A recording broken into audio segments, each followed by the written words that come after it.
অসুবিধায় পড়েছিলাম যে আমাদের দেশকে বিক্রি করে গোপন চুক্তিতে আবদ্ধ হয়ে দেশের কোনো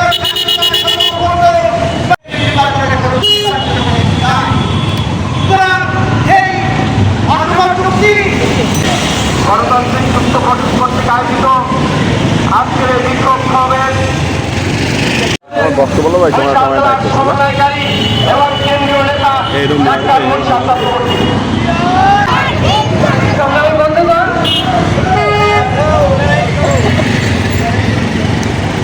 আগে